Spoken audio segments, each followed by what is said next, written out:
Hey guys, it's the Metal Blade 5, and I can't believe it, but I've somehow reached 500 subscribers. I know I say this every milestone, but thank you guys so much, since it really means a lot to me that people actually enjoy my videos somehow, and I never thought I would make it this far when I started my channel. When I reached 400 subscribers, I knew that if I got 500, then I would have to do something big, and as such, I'll be doing something that a lot of my viewers have wanted me to do. The top 10 worst game theory videos. Since I've made tons of responses to game theory, which I never intended, I only planned to make 2, but that's just how it turned out, so I guess you could say I have a lot of expertise in this area. Now, like with my game theory responses, let's get a disclaimer out of the way. First off, to anyone who's going to accuse me of using my milestone to hate on game theory, I'm not. I'm doing this because a lot of my viewers wanted me to. Second is that I don't hate game theory or MatPat. As I clearly stated in my response to the Elsa and Anna are not sisters film theory, MatPat is a very smart guy, so for me it only gets annoying when he makes a crucial error, as I know he could do better than that. And this video is strictly about the theories themselves and not MatPat. Plus, MatPat has made plenty of good theories which I would recommend. Maybe I'll make a top 10 best game theory videos at some point to talk about them. Another thing is that for this list, I will be including both episodes I have and haven't responded to.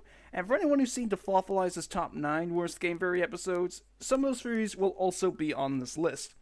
Finally, I have not seen every single episode of Game Theory, so if there is one that you think is bad that isn't on the list, then that's the most likely reason, and of course, this is also my opinion. Also, sorry that this video took so long to make, because it's the 500 subscriber milestone just snuck up on me when making other videos, and then E3 happened, which gave me less time to work on this video. But with the introduction out of the way, let's get to it. This is my list of the top 10 worst game theory videos.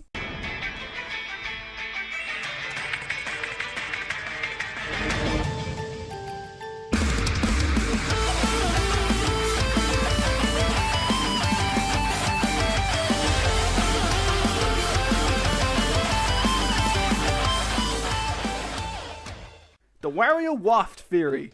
If you've seen Noggin's video on this theory, then you already know what I'm going to say.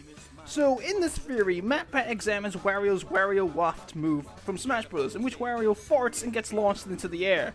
The result of this theory intends to show how high Wario gets launched into the air by his farts.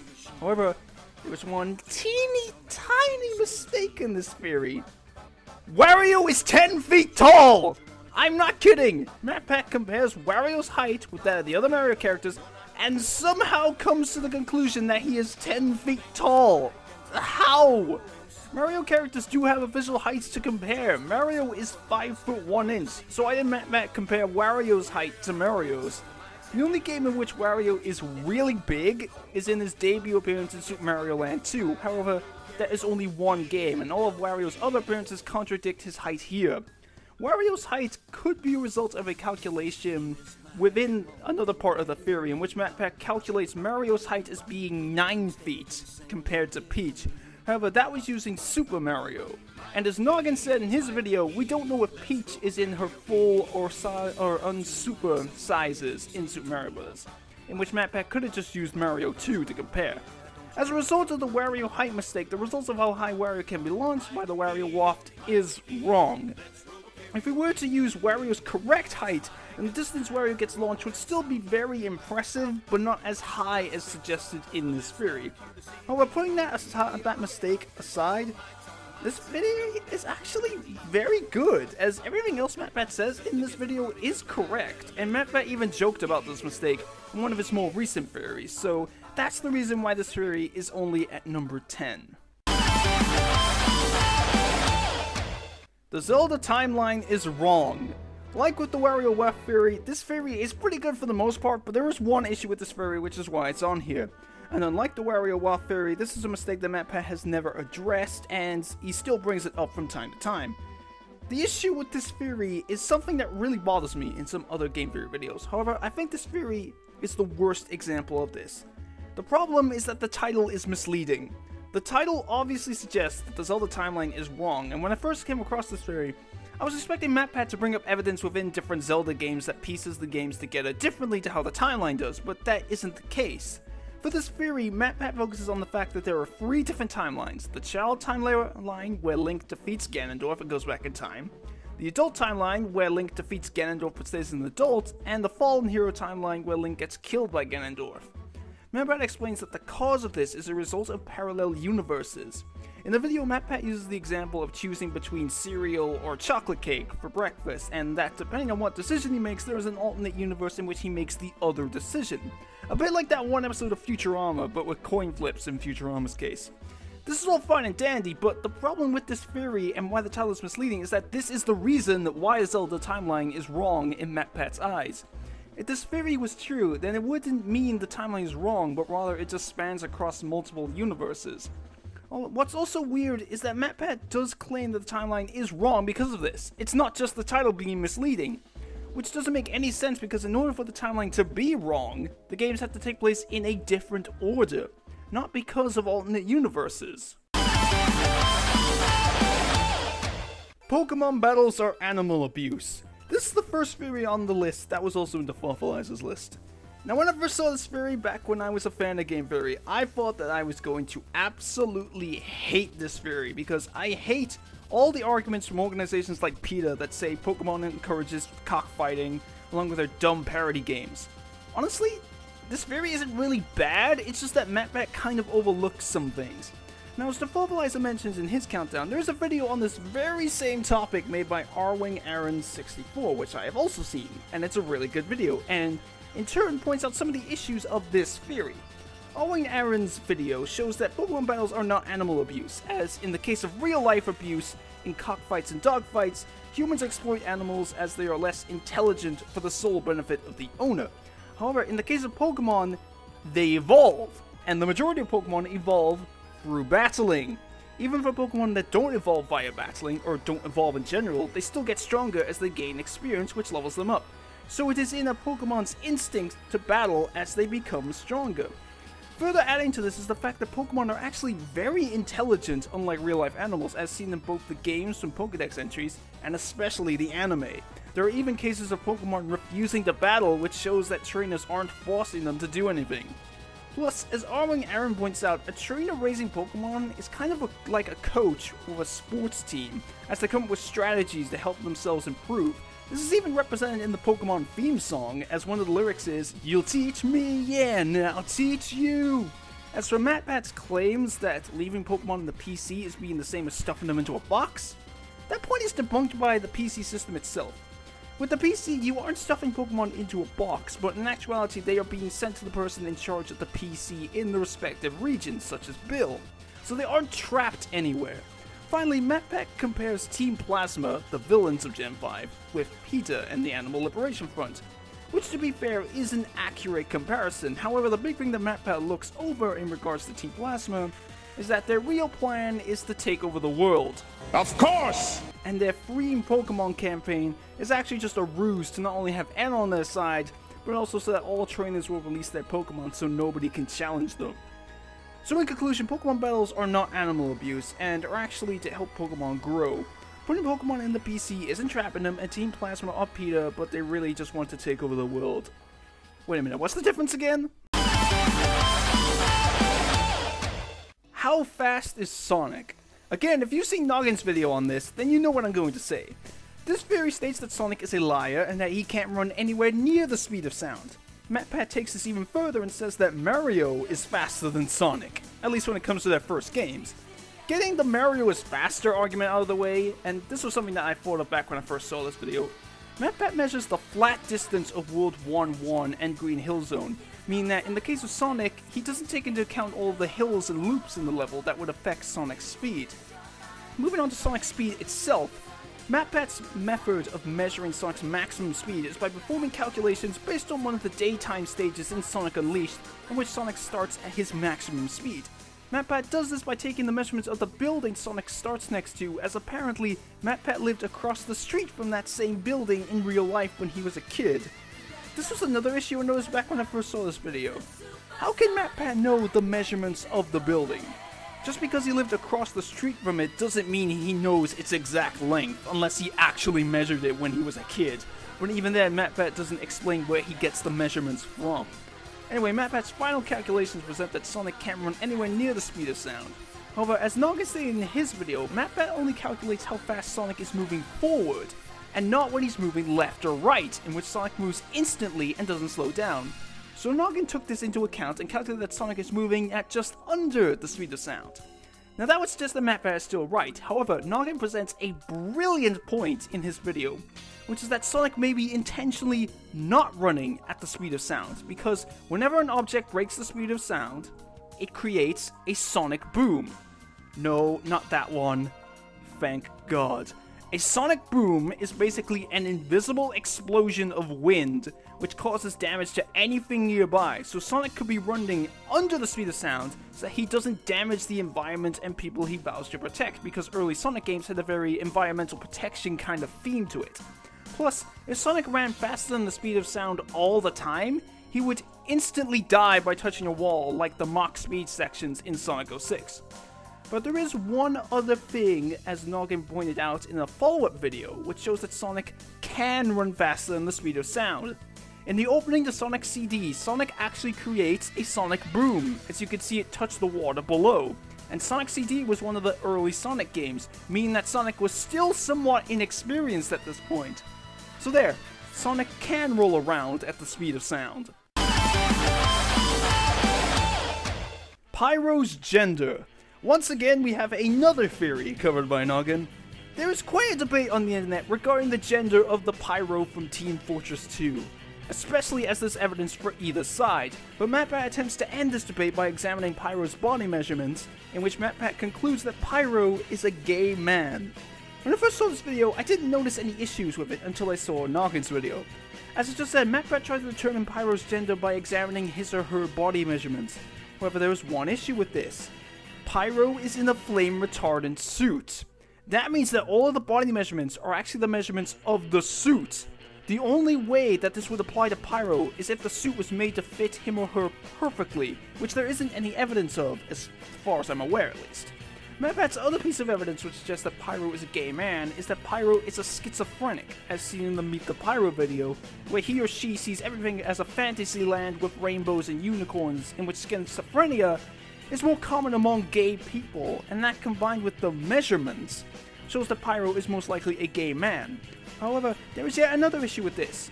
There is an item in Team Fortress 2 called the Pyro Vision Goggles, which allows you to see everything as Pyro does in the Meet the Pyro video. This item can be worn by any character, not just Pyro. This means that in the video, Pyro is actually wearing the goggles and is not suffering from schizophrenia.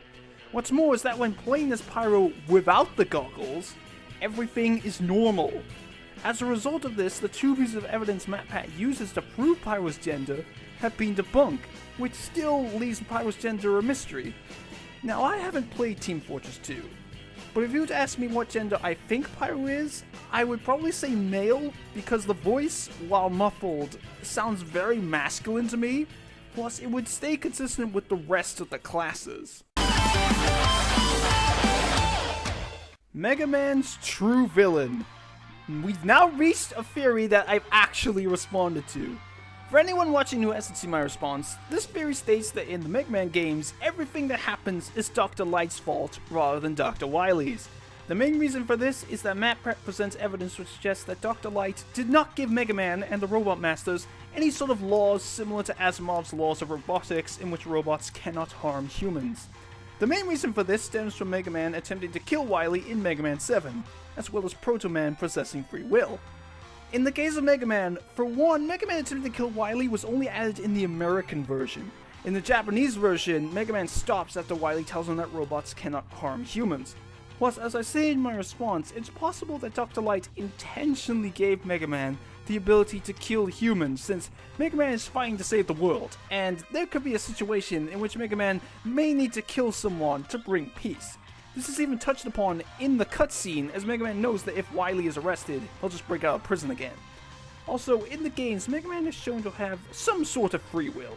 Not to the extent of Proto Man and X, but he is still capable of making decisions on his own.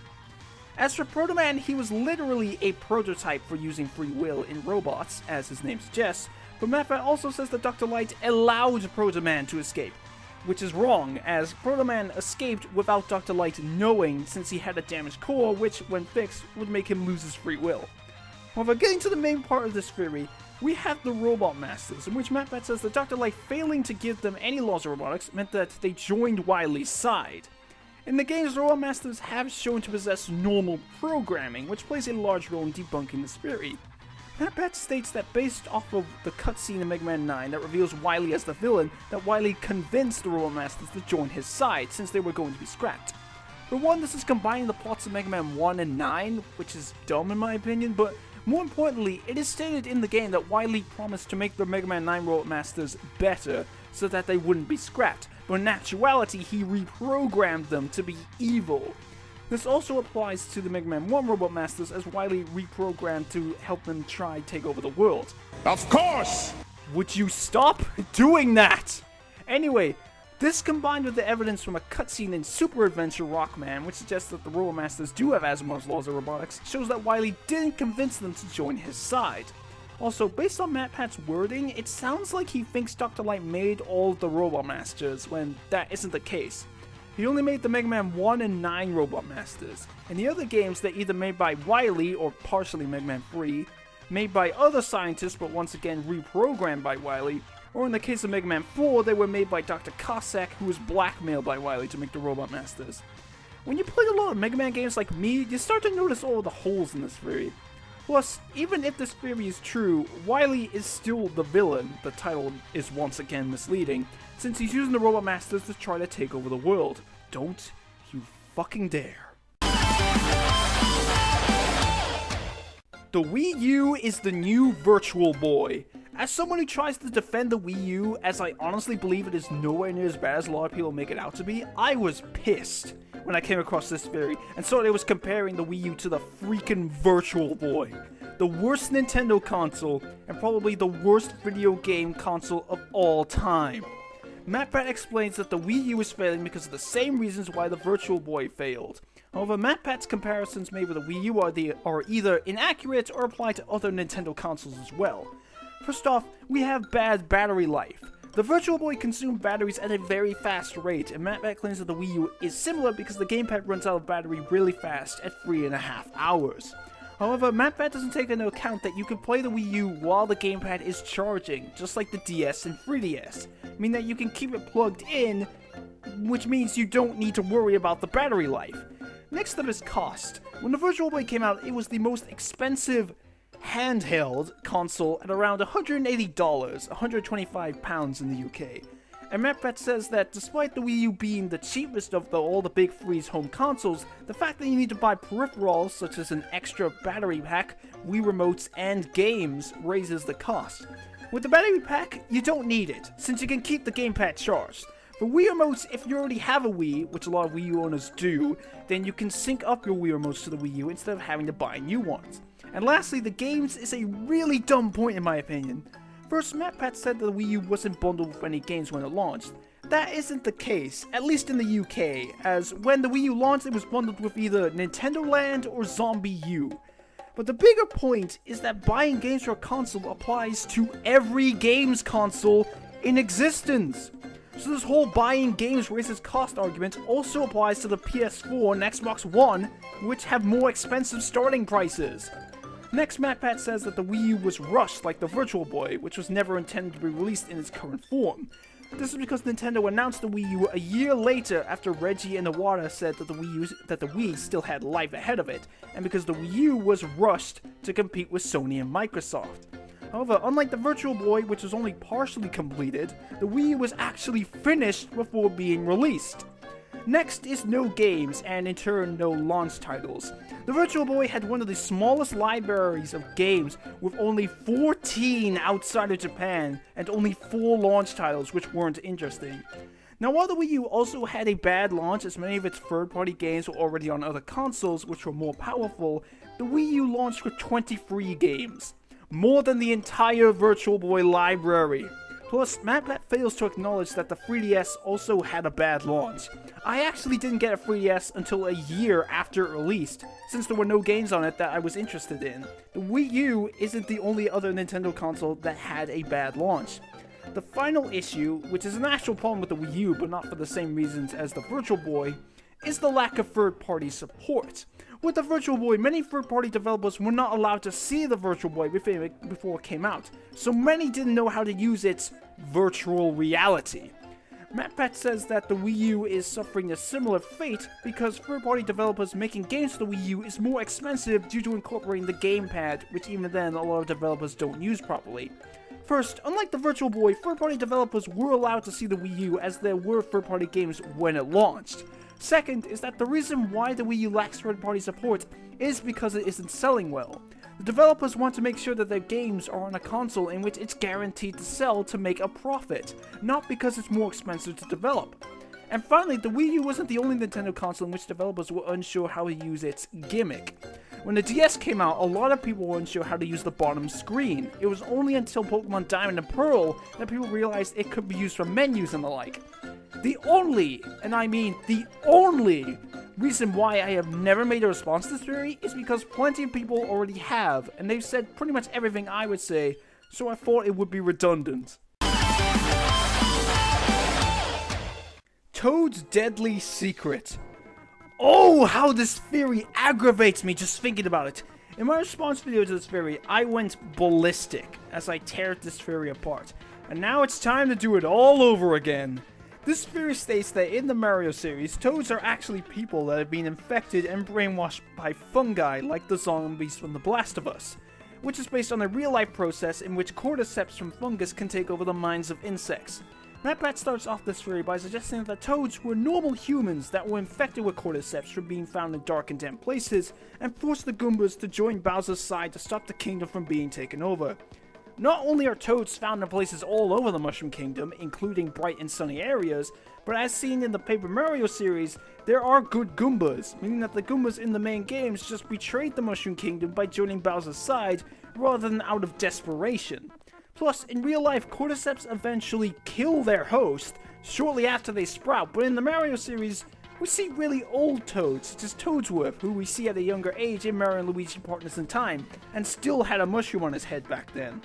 Next, MatPat says that cordyceps do exist in the Mario universe, since they are the cause of living plant life in Mario games, such as the hills having eyes and moving structures because the fungi is sentient. But hills and structures shown are not plants, they're landforms. And in Mario games, other parts of the environment, such as clouds, have eyes as well, but are obviously not plants. Now I get to the biggest issue with this whole theory and why it's so high on the list. MatPat's evidence regarding the toads themselves collapses in on itself as he presents evidence that contradicts previous points he's made. First, MatPat reveals that toads are genderless and just take on gendered characteristics. However, immediately after this, MatPat presents how fungi have over 36,000 genders, which contradicts with the theory as toads are genderless. MatPat even says that there are hundreds and thousands of different toad genders. Next, MatPat says that since Toad and Toadette aren't romantically involved, it means the entire Toad race don't reproduce and instead spread spores like mushrooms.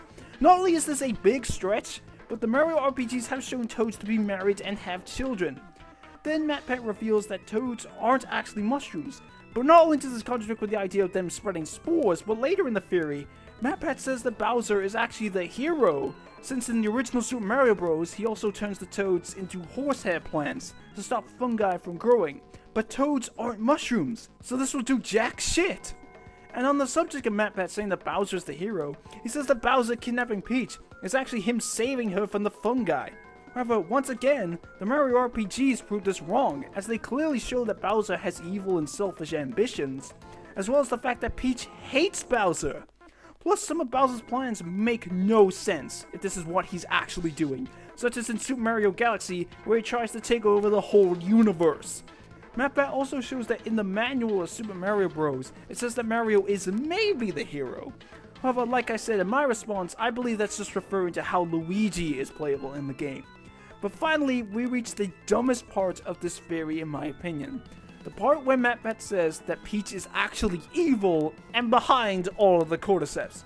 This also contradicts with another part of the theory being Bowser protecting Peach, since why would he save the person causing the cordyceps to infect people? But more importantly, the reason why MatPat believes Peach is responsible for this was because she was originally known as Princess Toadstool.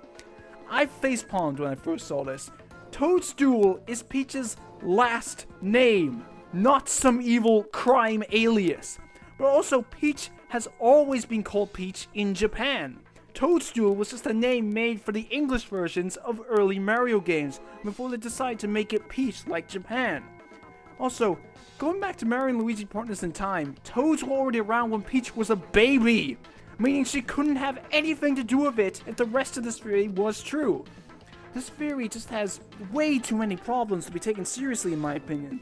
The evidence contradicts itself, other Mario games like the RPGs proves a lot of the evidence wrong, and the whole Peach being evil is just so stupid in my opinion. Rosalina Unmasked. Now it's time for a blast from the very far past, as this was the first episode of Game Theory I responded to. This theory states that Rosalina is Peach's daughter with Mario and then someone else as the father. This is an episode of Game Theory that is split into two parts. The first part of this theory goes over genetic similarities between Peach and Rosalina, mainly being their hair and eye color, their earlobes, their dominant hands, and Rosalina's size. MacBat says that Rosalina's mother, who appears in a dream in the storybook sequence, looks exactly like Peach. While there are similarities, I personally think the design is more intended to look like Rosalina as an adult than Peach, since, it's her mother. She has to look like her. But more importantly, we have the genetics themselves. While Rosalina and Peach both have blonde hair and blue eyes, Rosalina has a platinum shade of blonde, while Peach is a more typical blonde color, and Rosalina's eyes are also a lighter shade of blue than Peach's. But there is one other issue with using eye color to say that Rosalina is Peach's daughter, and that is that every human character in the Mario universe, except for Wario and Waluigi, have blue eyes, not just Rosalina and Peach. This also applies to Rosalina and Peach having attached earlobes. Every human character has attached earlobes, even Wario and Waluigi if you look closely. For their dominant hands, that's actually fine, but for height, that's where another problem arises. While I was wrong about what I said regarding Rosalina's size in my response, in the storybook, when Rosalina is playing with her father, you can see that the father is really tall. Taller than both of the potential candidates for her dad, as well as the mother if it was Peach. Now for details within the storybook. MacBat says that since the hill that Rosalina played at when she was a kid is near Peach's castle, that she lives there. That is such a stretch, since all we know is that it's near there. It's not like she could just have some house also there, or something. Plus, in the storybook, Rosalina says she lives in a house. Now, before anyone says maybe she calls the castle a house since she lives there, since plenty of people said that in my response video, Nintendo is very specific about these kind of things, meaning that it is unlikely that Rosalina actually lives in the castle. Next is to do with the tree that Rosalina's mother is buried under, as seen in the book. MacBat says that he was able to find the same tree in Mario Galaxy's ending. However, it is a completely different type of tree to the one in the story, and it's also in a different location. I'm pretty sure trees don't change their type and location over time. Now we have the whole predicament of Rosalina's mother being dead, and don't worry, I made sure to use the correct wording this time. Since the galaxy, in MacBat's words, was reset at the end of Super Mario Galaxy, MacBat claims that Peach had a child, then died, and then the galaxy was reset, which solves the issue of Rosalina's mother being dead. However, there is a big flaw with this claim. Rosalina would also be reset. This is because it isn't the galaxy that gets reset, it's the entire universe. This is because the supernova at the end of Galaxy is very similar to the Big Bang, which created the universe. Evidence of this can be seen in the ending of Galaxy, as the new galaxy that has been created contains planets from other galaxies in the game, meaning that more than one galaxy was affected. As a result, no matter where Rosalina was in the universe, she would also be reset, meaning that this situation that MacBat describes can't possibly happen.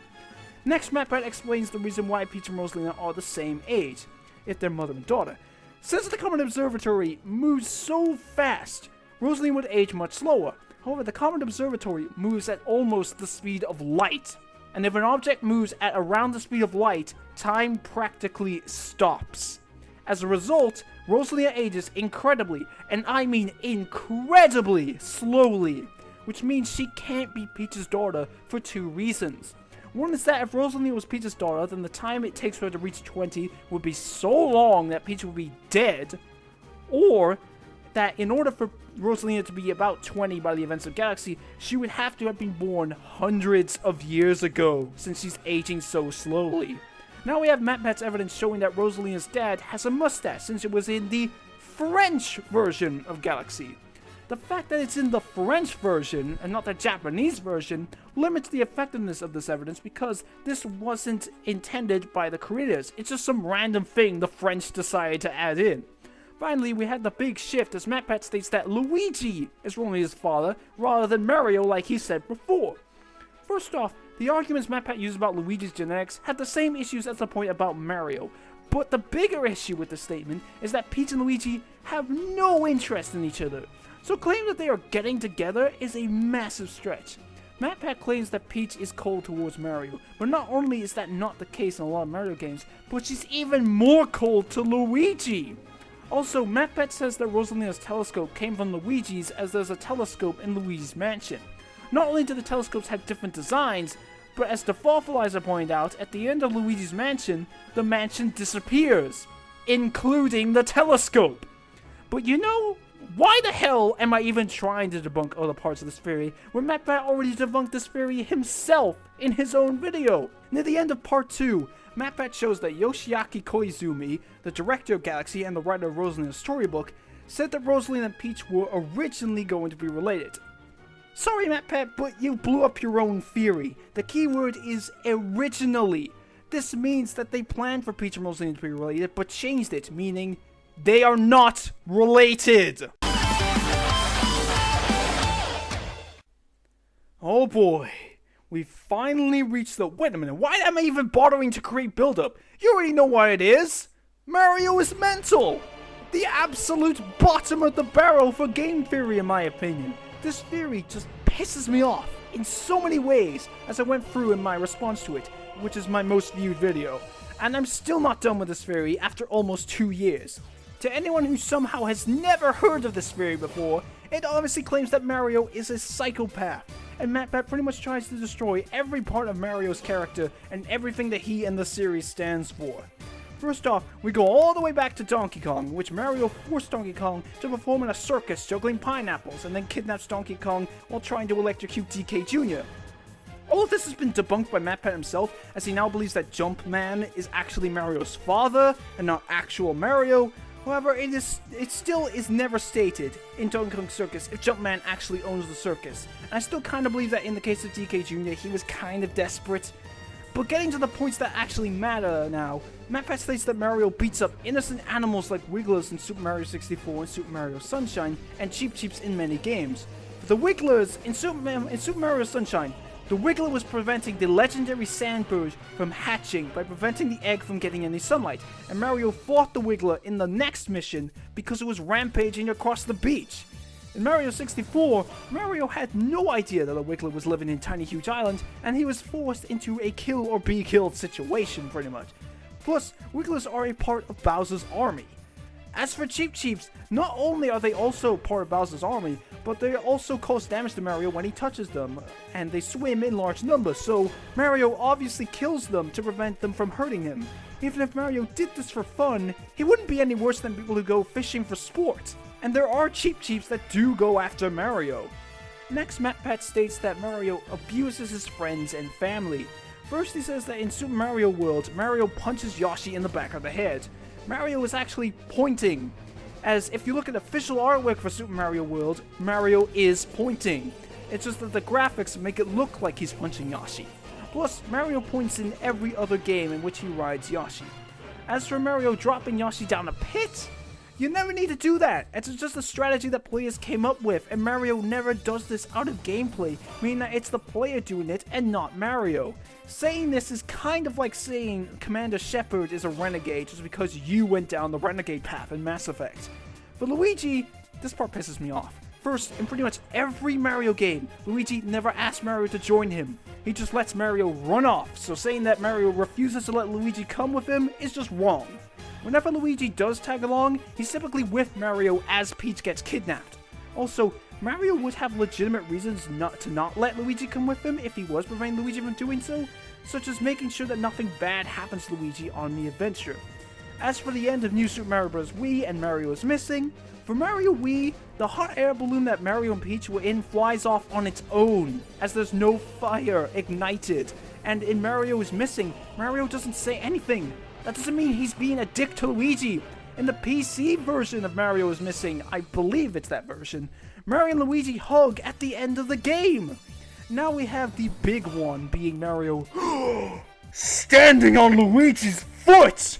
In this instance, MatPat really over-exaggerates this. All it shows is that Mario is competitive, and that he and Luigi fight sometimes, which all brothers do. But MatPat treats it like Mario punched Luigi or something.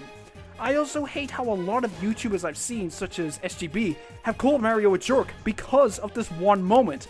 This is literally one instance in the entire Mario series, while in the rest of the series, Mario is very kind and caring to Luigi, such as carrying him away if he's unconscious in the Mario and Luigi series.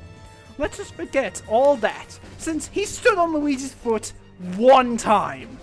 The entire Mario and Luigi series proves this point wrong, as you can tell that Mario is kind. In Partners in Time, the Star Door even says that Mario has a kind heart.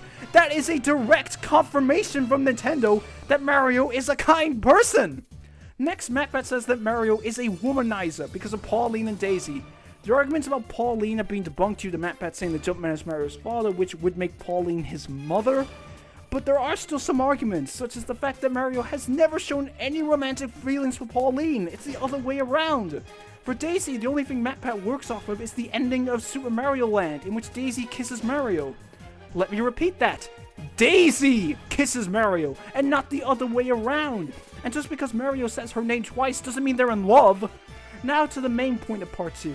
Which is that Mario massacres Toads because they were turned into bricks, which Mario shatters in the first Super Mario Bros. The big issue with this is that MatPat says that Mario is fully aware that he's killing the Toads. However, that might not be the case.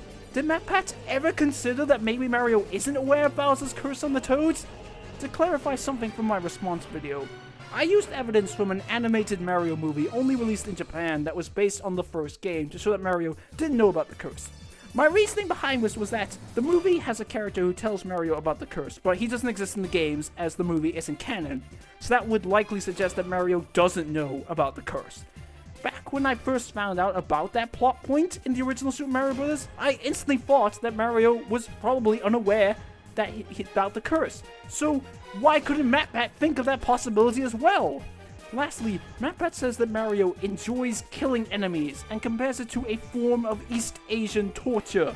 MatPat uses the example of police officers and soldiers who were forced to kill, questioning their actions, or even suffering from post-traumatic stress.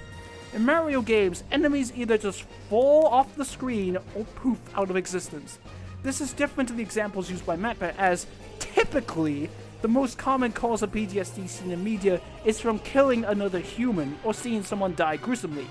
Mario enemies are not human, and they don't die gruesomely, meaning that in Mario's case, it is unlikely that he could suffer from post-traumatic stress. Also, other playable characters in the Mario series do the same thing as Mario when they kill enemies, but they aren't psychopaths. Finally, MatPat compares Mario to famous psychopaths such as the Joker and Hannibal Lecter, who are on a completely different level to Mario, as they kill for their own pleasure, while Mario only kills on his quest to save Peach. And with that, we reach one of the big problems with this theory, which is that despite MatPat saying it's just a theory, he says that Mario definitively has antisocial personality disorder, which contradicts what game theory is about. This has even created an issue in which game theory fans believe MatPat's theories to be fact and spread them around the internet as such. This is why I take them so seriously in my response videos. Well, kind of.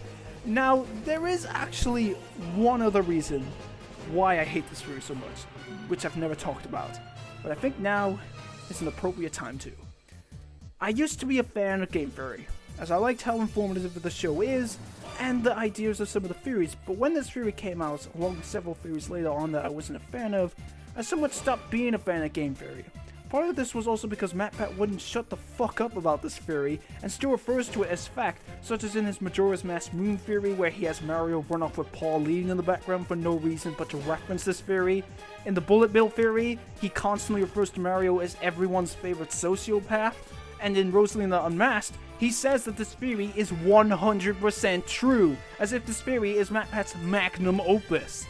But then I started to come across recent game theory videos, which I started to enjoy, and then I started to become more of a game theory fan again. And this was the reason why I said I was a fan of game theory in my response to this theory in Rosalina Unmasked. But then I came across a certain video in January of last year. That video was YouTubers react to Racist Mario by the Fine Bros before they started trying to copyright React videos. Guess who was in the video? That a racist?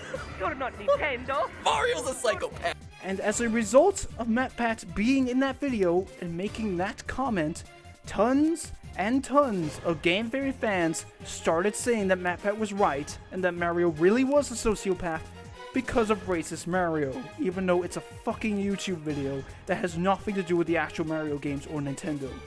Due to a combination of this and the fact that MatPat brought up this theory on a completely different channel, made me lose all interest in game theory.